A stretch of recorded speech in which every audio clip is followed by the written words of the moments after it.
What is up, YouTube? 5'8" dunker, vertical trainer, brain cancer survivor. Andy Lloyd here from Skigh Athletics, and today I am bringing you an at-home leg workout. You don't need any equipment. You need your body. If you have a towel, I hope you have a towel. If it's a long sleeve, if it's pajama pants, you need something. You'll see later in the video, but preferably a towel, and we will get you stronger, more athletic, more flexible, and you'll understand how to properly warm up your body before any leg day. So here we go. Now the best way to start any workout is with warming up. So I have ankle written there because we really want to get our ankles warmed up. Changing direction is key when we're jumping. We're also generating a lot of blood flow by doing these pulses back and forth for 1 minute in each direction. Now for the next part of the warm-up, we have 3 exercises, and we're not going to take a break in between any of them. We're going to do them back to back to back.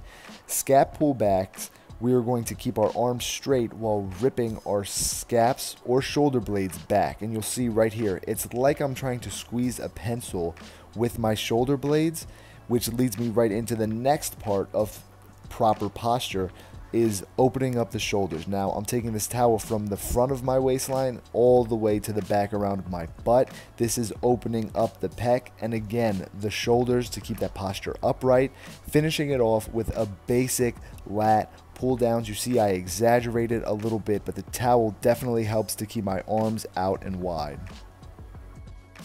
The Jefferson curl is the perfect warm up to loosen up that lower back and the hamstring. So you'll see it's a very slow, methodical type of lift. I am allowing the 15-pound kettlebell to take me down to the ground, hitching at the hips, but allowing that lower back to curve. This is totally healthy. Do it slowly. Use 2 hardcover books, a gallon of water to draw you to the ground, and again, only go as deep as you feel comfortable. I love to start and finish all of my lower body workouts with this exercise, which leads us into our next big superset. Again, no breaks in between these 3 next exercises. The hip flexor raises, we're going to be just using our own body weight, bringing up, in this case, my left knee and applying pressure with my left hand down into the ground. And I'm keeping my toe flexed. I'm trying to drive my knee up towards the sky, and this will activate the hip flexor. This is a tough one to do without any equipment, but we're activating the vastus medialis oblique. We're going to want to drive our kneecap backwards, in this case towards the couch behind me, and turning it in towards my body so that that little teardrop on the inside of my quad gets activated to relieve pressure from my knee in the outside of my quad. And then we jump into the next exercise, pun intended, for the groin activation. This is all about the tempo. Once you speed up and go faster than the pace that I am going at in this video, you will be working the larger muscle groups like the glutes and the quads. We want to activate the groin, so we have to go slow down, let the groin absorb the movement, and then go slow on the way back up to again activate the groin on the inner part of our thigh. And this concludes our 3 exercise superset. Now it is finally time to get into the workout, and for every single set you have, take 90 seconds in between each exercise. Okay, so we're going to be firing up our glute medius and again the vastus medialis oblique, the inner part teardrop of that quadricep. We're going to be doing a regular glute bridge and then hitting a hip abduction, so our knees are going to be going away from our center line of our body, and we want to squeeze at each part of this exercise to make sure we feel it in the glute and in the VMO. We're going to go right into the rocking chair. This will fire up your core, and there are different levels. This is the most advanced level where you're actually mimicking the bottom of a rocking chair. The moment I take away some leverage and put my arms down, it becomes easier. So this is the second advanced level, and if I bring my knees up and drive that lower back into the ground, I'll still feel it in the core, but again, it's going to be firing everything up. I'm going to go back and show it from the beginning. The stabilization that you get and the amount of time that you remain in this position, the stronger your core will be, and a strong core means a strong body, which means a higher vertical. What's also important is a strong lower back. Now, without weights, it may seem difficult not to fire up the low back, but nothing is as effective as the Superman workout. We're going to be doing it forward and backward, and we really want to squeeze and contract at the top of this movement, making sure we drop our heads when we're relaxed and bringing everything up and squeezing at the top when we contract. And here I am doing a seated good morning with a 15-pound kettlebell on my back. Again, you can use anything you want for weights. You can do it with no weights, but we want to strengthen up that lower core and fire it up while it's active from the Supermans that we just did. So now you can take anything for an elevated surface. I fold up a towel a few times so that I can have my heels pressing up against the ground, and I will be ripping all 30 constant tension squats. This is going to fire up my quads and my legs in general to get me ready for the next set of heavy towel lifts that I have lined up in this exercise. So this time I will be taking the towel and I will be holding it in my hands and pressing on the middle of it with my foot. Here I am just setting myself up in a single leg jump sort of position, and I will be pressing into the ground as hard as I possibly can while holding onto the towel with my hands. This way I'm working on my grip, but I'm also working on just max strength with my 1 foot jump, and it'll lead into the next exercise, which is a complete deadlift with both of your legs. And here you can see I'm set up with my scaps back, my chest is pretty much upright, and I'm in a perfect deadlift slash squat sort of position, so I'm able to mimic the movement of these heavy lifts without having to ever purchase heavy weights, and that's what I love about the use of the towel. So in this exercise, I want some knee over toe action. I also want to get some ankle mobility for these next few exercises. It'll also stretch out my opposite leg's hip flexor.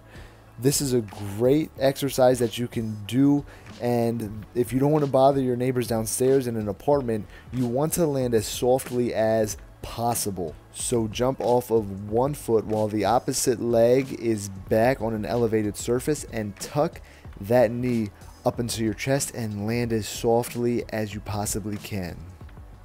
At this point in any workout, we start to get heavy legs, we start to lose our balance.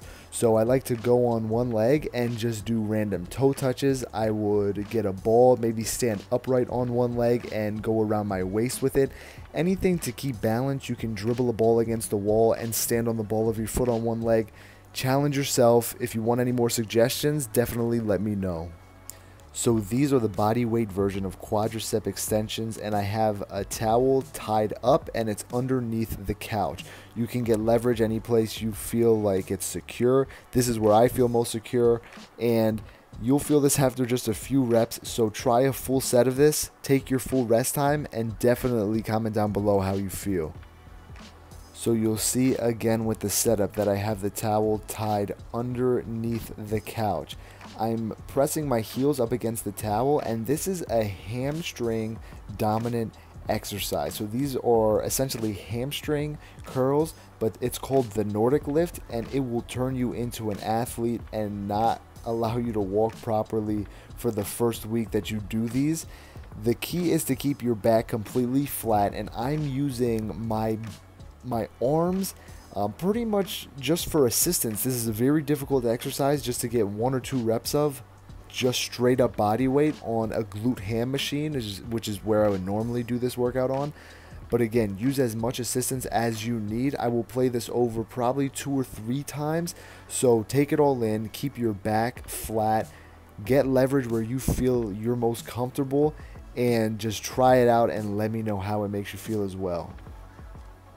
Finally, time for the stretches. The most important part of this entire workout is stretching, so let's get right into it. We want to stretch out our glute, and the best way to do it for me is to get on an elevated surface, cross over your knee just like I did. The more advanced version, which you'll see me do, is raising up my right arm while my left leg is elevated and turning. You'll feel this stretch in the left glute like crazy. If you just stay straight up and drop your hips, it'll also give you a great stretch.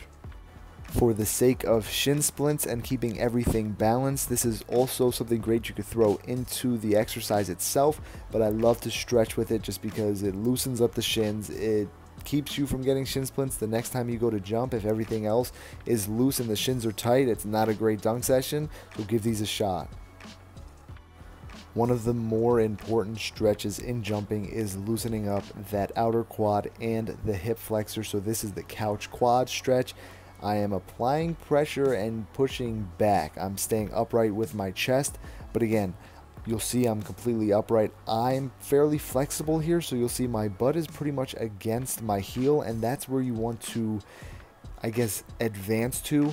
And again, this advanced version is me raising up the opposite arm and turning over to that side, just giving that quad, that hip flexor, and even a little bit of the low back an extra stretch.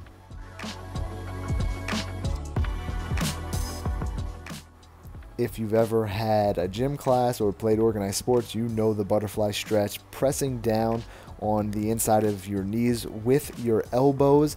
And I like to pair this with another muscle group that gets really tight, my hamstrings. So you'll see that I fold down, and I like to hold each stretch for a 10 count. And I like to go back and forth with these, and just not to get them out of the way, but just to kind of loosen up, get that blood flow, and it really feels good before my next stretches for my lower back.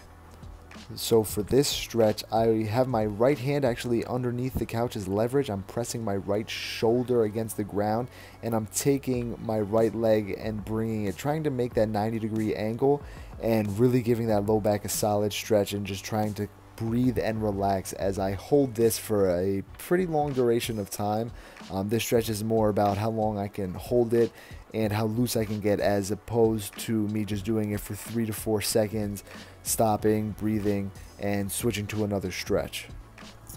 For the CSI hip stretch, I want to make both of my knees a 90-degree angle, and I'm going to take one back behind my body, and I like to call them little flaps, where I raise that knee up towards the sky. But again, the simpler version is simply holding that 90-degree angle, or even bringing that knee up, decreasing that angle, and holding that stretch. And the lizard spine stretch, finally. This is great to just loosen up that low back, get some spine mobility before we finish our workout. Left hand is inside the left foot, and I am going to just bring my chest up, open it up towards the sky with my right hand. Breathe, contract for 1 second, and then go back down. And then that is it.